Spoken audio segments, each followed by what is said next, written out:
Ladies and gentlemen, the President of the United States.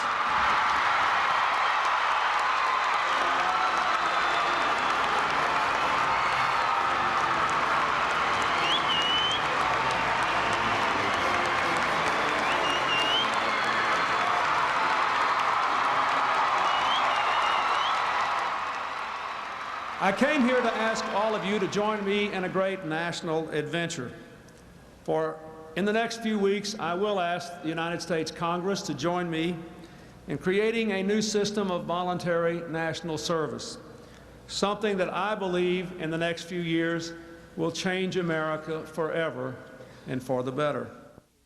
Welcome to This Week in East Brunswick. This week, President Bill Clinton announced an ambitious new national service program from the Lewis Brown Athletic Center in Piscataway.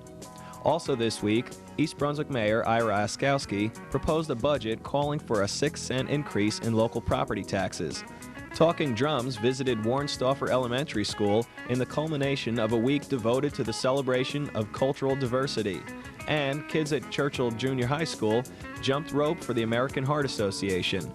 These stories and more, including information about how to communicate with your vet on your pet doctor, and scenes from Friday night's Paddy Noonan show to benefit East Brunswick's brain-injured children.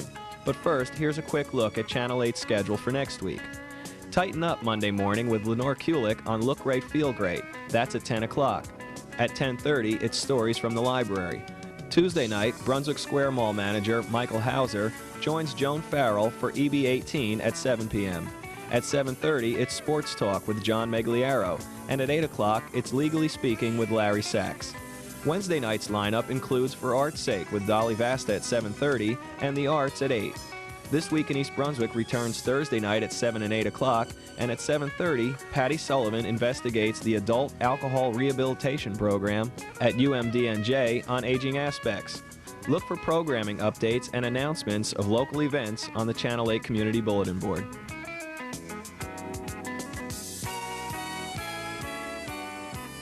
"32 years to the day when Peace Corps volunteers came to Rutgers University for training under President Kennedy's plan, President Bill Clinton visited the Lewis Brown Athletic Center in Piscataway to present his national service proposal. I came here to ask all of you to join me in a great national adventure.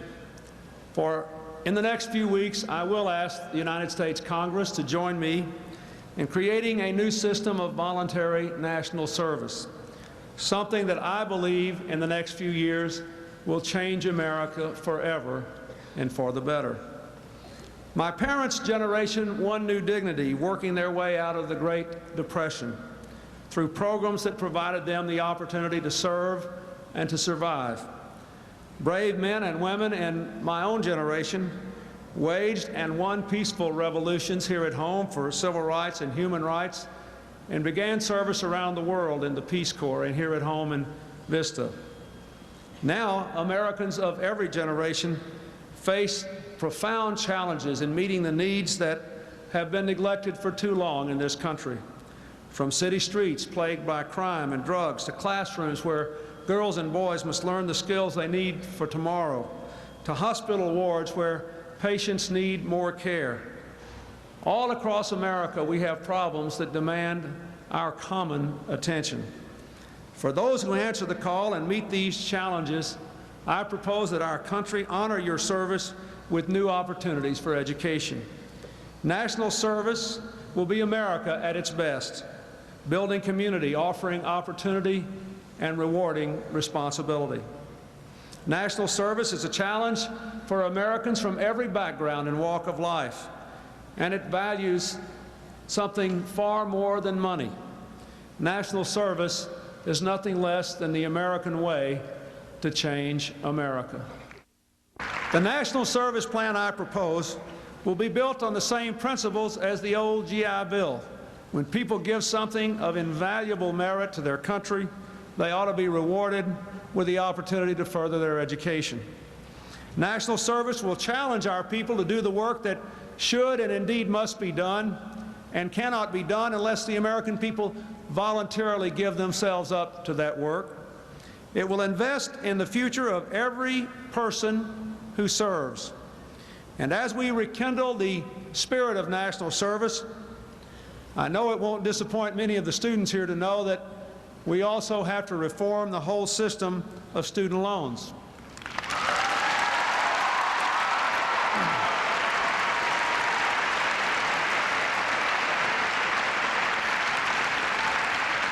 We should begin by making it easier for young people to pay back their student loans and enabling them to hold jobs.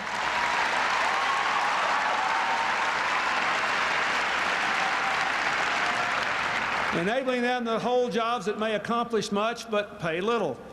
Today, when students borrow money for an education, the repayment plan they make is based largely on how much they have to repay, without regard to what the jobs they take themselves pay.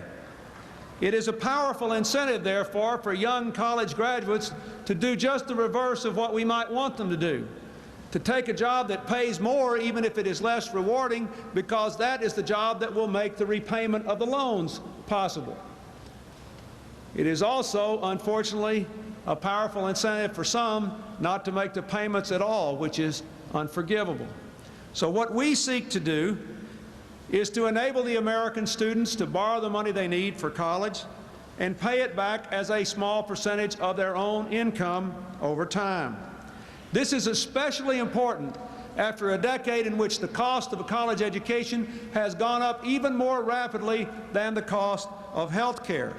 We don't seek a national bureaucracy. I have spoken often about how we need to reinvent the government to make it more efficient and less bureaucratic, to make it more responsive to people at the grassroots level. And I want national service to do just that. I want it to empower young people and their communities, not to empower yet another government bureaucracy in Washington. This is going to be your program at your level with your people. President Clinton was introduced by Nakia Tomlinson, a Rutgers University student who is involved in community service with the Paul Robeson School in New Brunswick, and another person who he met on his visit to New Brunswick's Adult Learning Center. I met a lady today who has 13 grandchildren and 5 great-grandchildren who dropped out of school the year before I was born, who's about to become a high school graduate shortly because of the efforts of this program. She back there? Stand up.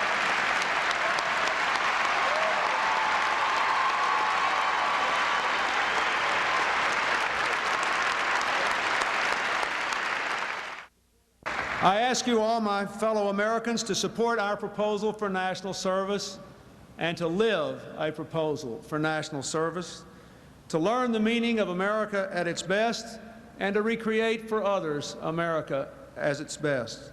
We are not just another country.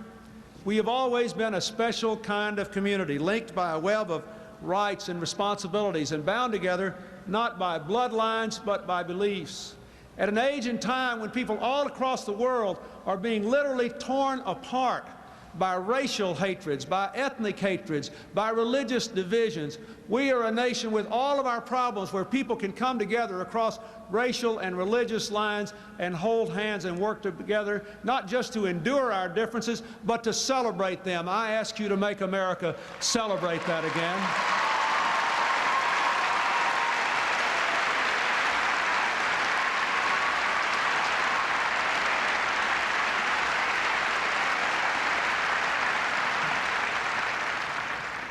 I ask you in closing to commit yourselves to this season of service because America needs it.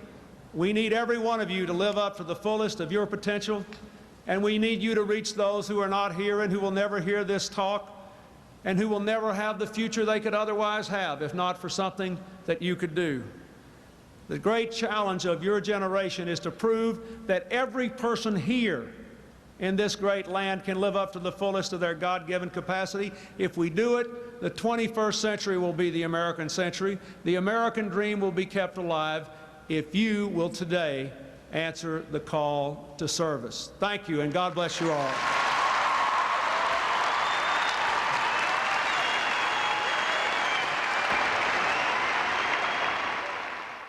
Also attending in support of the program were Senators Bill Bradley, Ted Kennedy, former head of the Peace Corps, Sergeant Shriver, and Governor Jim Florio. At Monday night's Township Council agenda meeting, Mayor Ira Oskowski presented the proposed 1993 municipal budget, which calls for a 6-cent increase in the tax rate. This budget is a culmination of very hard work by administration, Adrian Eisner, the manager of budget and special projects, Lou Neely, our finance director, and directors of various departments, and all the staff of the Township of East Brunswick. The goal of the budget was set by the mayor and council. In order to reach that goal, with other obligations already in place, the township had to concentrate on each and every line item for possible cuts, look at privatization of services, and put in a policy of general cost savings throughout the town.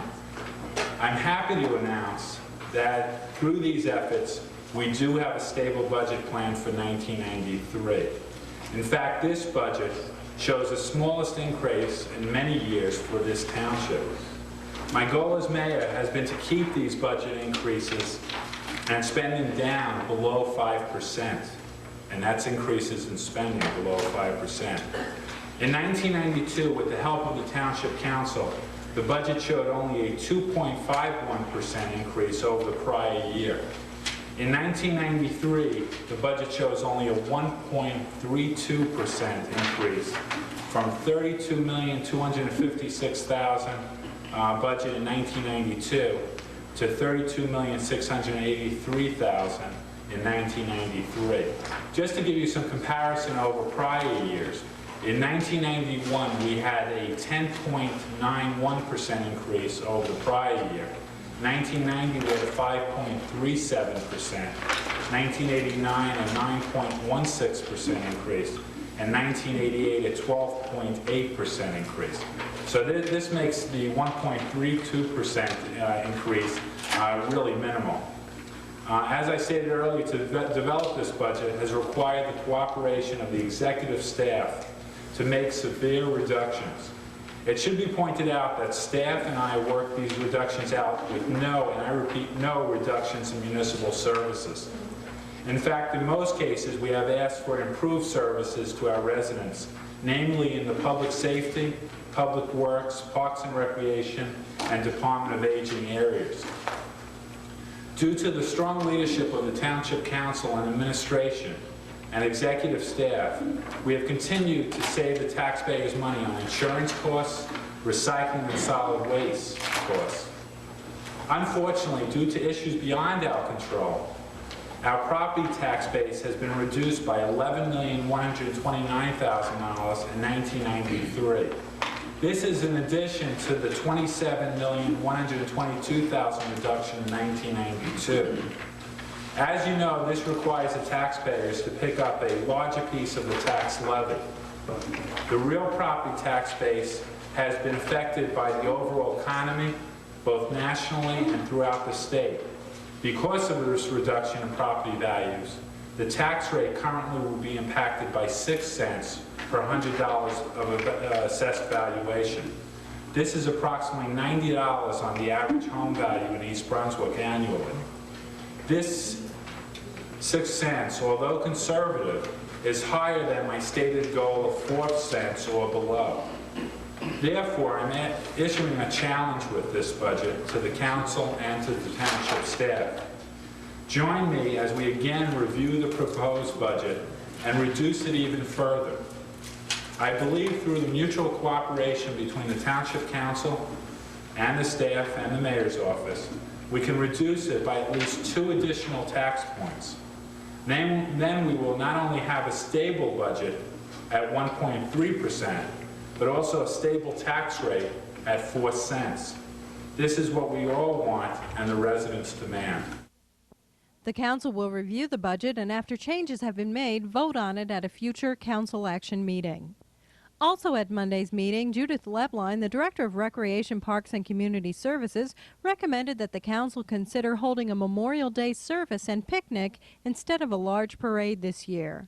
Lebline slated the small membership of veterans organizations and their commitments to other celebrations and cost as some of the factors in deciding not to have a parade. The council informally agreed that the ceremony and picnic might do better to serve the whole community. The celebration is tentatively scheduled to take place on Sunday, May 30th at 1 o'clock in the afternoon at the Civic Center complex. Watch the Channel 8 Community Bulletin Board for details in May. Hi, my name is Dave Zarnowski, and I'm president of the Township Council.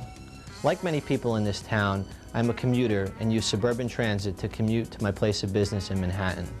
Over the past several months, I've received many comments and concerns regarding the level that suburban transit has been providing us. For this reason, I would like to set up a commuter forum for my fellow commuters to come down and voice their concerns and comments regarding the performance of suburban transit. I will hold this forum on March 18th at 8 p.m. in the municipal courtroom in the municipal building. I invite all my fellow commuters to come down and ask as many questions and get as many answers as you'd like.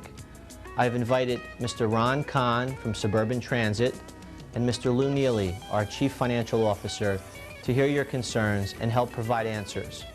Hopefully, with forums such as this, it'll help make our commute less stressful and make the workday that much better. I hope to see you all on the 18th. Thank you.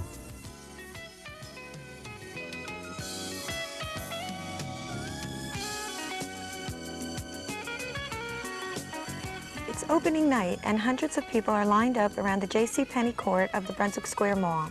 You can hear them talking among themselves about how early they arrived to have first shot at over 40,000 books in 30 categories. They start to reminisce about past years, where they were in line, what great treasures they found, and what an experience the whole thing is. Hi, I'm Josephine Fiamingo, and I'd like to talk to you about the East Brunswick Friends of the Library's 19th Annual Bargain Book Sale. This year, the book sale starts on March 15th from 7 to 9 p.m. and continues throughout the week from March 16th to the 21st at the Brunswick Square Mall during mall hours. Attendees who are not Friends members will be asked to pay a $1 admission fee on the first night only. Youth Services librarians will present story readings for children on March 17th and 18th at 7 and 7:30 p.m. In addition to the thousands of books, there will be video cassettes, audio cassettes, computer software, and records for sale. Prices start at 50 cents, and proceeds will benefit the library.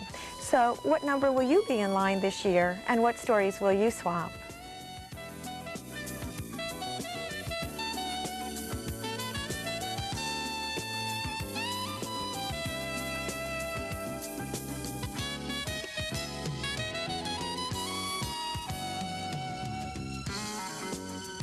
Hi, I'm Amy Fisher, and today I'm at Warnsdorfer School with the PTA presidents Susie Kahn and Karen Veland. Now, you have a very big thing happening at Warnsdorfer School this week, and it's a Heritage Week all week. Could you tell us how this all got started, Susie? Well, we wanted our children to be proud of their own heritages, and by doing what we've been doing, we feel that we're showing the children how to respect their cultures as well as the cultures of others. Maybe in doing this we'll try to alleviate some of the prejudices and some of the biased things that go on in, as they get older. Now, you've had a whole week's worth of events, right, Karen? Could you tell us some of the things that have been happening? Okay, last Friday the children were sent home with memos and bags. These bags were called brag bags, and in these bags the children were to bring in artifacts. On Monday each of the classes had show and tell time, 15 minutes or so on Monday and Tuesday. Also during lunch we entertained the children with music from different ethnic backgrounds, and we also had food services come and do different ethnic lunches the whole week. We had Mexican Day, Italian Day, we had French Day, which is today, and tomorrow will be All American. Yesterday we had an assembly. It was the All Nations Dance Company. They had a variety of 15 different ethnic backgrounds. They did folk dances from all these countries. They were dressed in authentic costumes, and it was a very, very special show. I recommend it highly.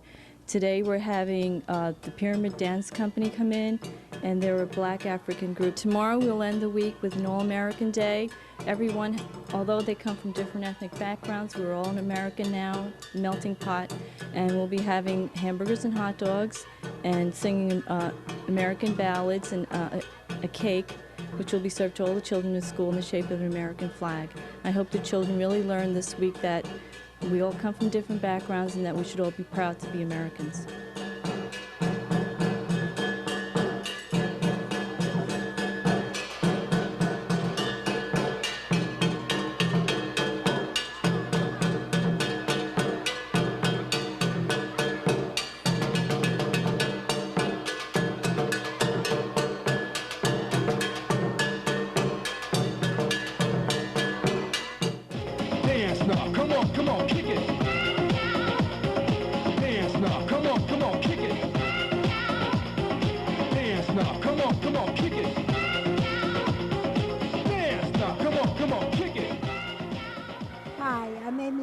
and today I'm in the Churchill Junior High gym with Bill McDougall, a phys ed teacher here. Bill, what's happening here today? We're running a Jump Rope for Heart event. This is our third annual event to benefit the American Heart Association. How many people do you expect to participate? We had 106 signed up. Hopefully we'll have around 90. And how much money have you raised in past years? Last 2 years we've raised a little over $9,000. We certainly expect to top $10,000 for our 3-year period this year and hopefully get around $12,000, $13,000 total over the 3 years. Probably about $3,000 to $4,000 this year we're hoping for. That's really fantastic. What happens? Do you have any follow-up after today? Well, we do this whole activity that supplements our fitness activities in phys ed class. But after today, and specific to this event, we'll be doing our money collection, and then we will give prizes to the students who have gained certain amounts of money to present to the Heart Association. Great. Thank you very much. Thank you very much.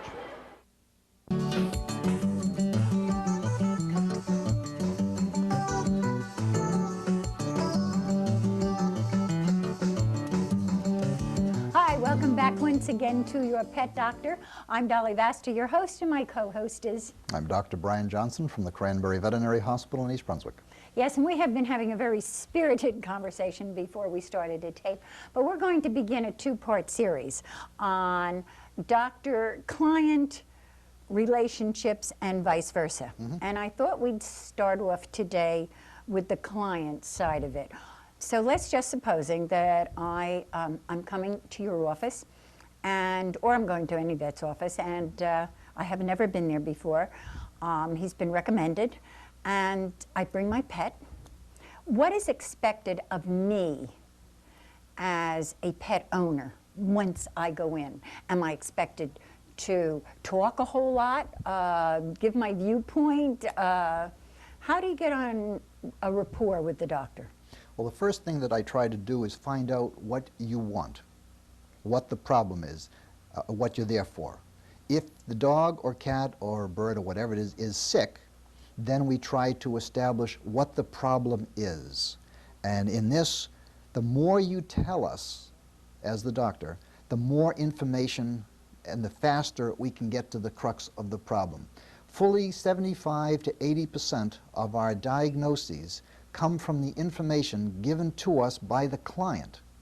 And many times I will talk with the client for 2 to 5 minutes before I even get to looking at the animal, because you are the eyes and ears of the animal and you are the one who is going to give me that necessary information. The more honest information, good or bad, the more things you can tell me and more observations, the faster we can come to a good solution to the problem. Do you find people are generally honest with you, though? They're generally honest unless they've done something in their mind which they're not sure is good. But we're not here to yell at you. What we're here for is to try to help the patient. So regardless of what was done, if we can find out, we can come to a faster solution. Sometimes people will feed table food, which, although not good, is not a disaster. Other times there may be alcohol left around from a party and the dog lapped it up. If you give me that information, I can tell you why the dog is incoordinated. Yes, including Exactly. its owner. But see, this is the type of thing that a person will tend to hide, and of course by the next day the dog is walking fine, and we're not sure why, because there's no way of running an alcohol level on the dog's blood, nor is there any great indication for doing so. Yes, as long as the dog doesn't get behind the wheel of a car. True. Now, sometimes an animal may be inadvertently hit or fall down the stairs, and the person may assume responsibility, but we're not here to yell at you, to report you. We're here to try to get this information. Sometimes we even have exposure to diet tablets where they fall on the ground, or other types of drugs or medication. We're not here to report anything. All I want to do is get that information. So the more accurate information you can give me, whether it's been going on for a day, a week, a month, has there been any changes in the pet's attitude or function, this is good. You should try to relax, and most of all, you should ask questions. If you have a question, don't sit on it. Don't go home and say, you know, what I should have done is this. Almost every client as they walk out the door, I'll say, do you have any other questions or is there anything else I can answer for you? Because you shouldn't go away with questions still in your mind. I think too that most vets practice a form of, I call it tough love like you do with your kids. There are certain real do's and don'ts. Absolutely. And I know that you as well as many other vets really follow that strictly.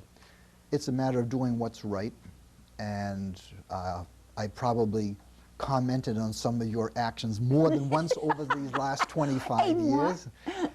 Yeah. Probably the biggest problem I have is in feeding. I'm a great one in doing what the book says. I feed my dogs for 5 minutes. After 5 minutes, the bowl comes up and they have two choices. They can eat during that 5 minutes or they can eat tomorrow during that 5 minutes, and there's just no in between. I wonder how Ronnie, your wife, deals with this whole thing. Well, my dogs and cats are healthy. Yes. But it's a form of tough love and obedience training. We've had Heather, my Doberman, in here before, and she does what she's told. There's a hierarchy in the house, but that doesn't mean... And she's boss. Yeah. There's a hierarchy. She certainly is loved as much as any other creature, but she does what she's told. She has to. Okay, so you've given us a pretty good slant, and next week we'll touch on from your side, from the doctor's side. Okay, sounds good. Okay, we'll see you all next week. Take care. And have a good day. We'll close this week with scenes from the Paddy Noonan Irish Variety Show held Friday night at the high school.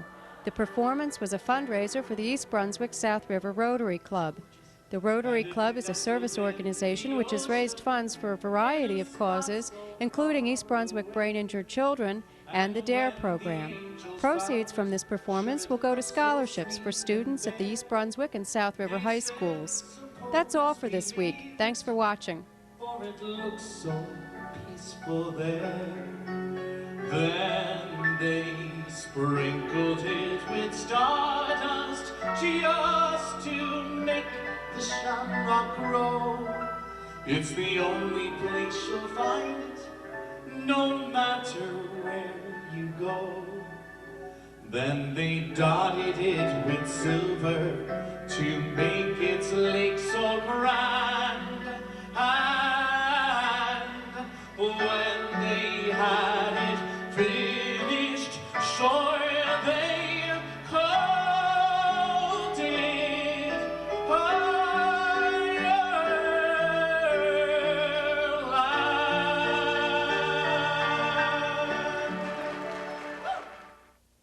Ring-a-ding-a-daddy-o, ring-a-ding-a-dong, little white fella daddy-o. I'll take you two together, know that ain't living.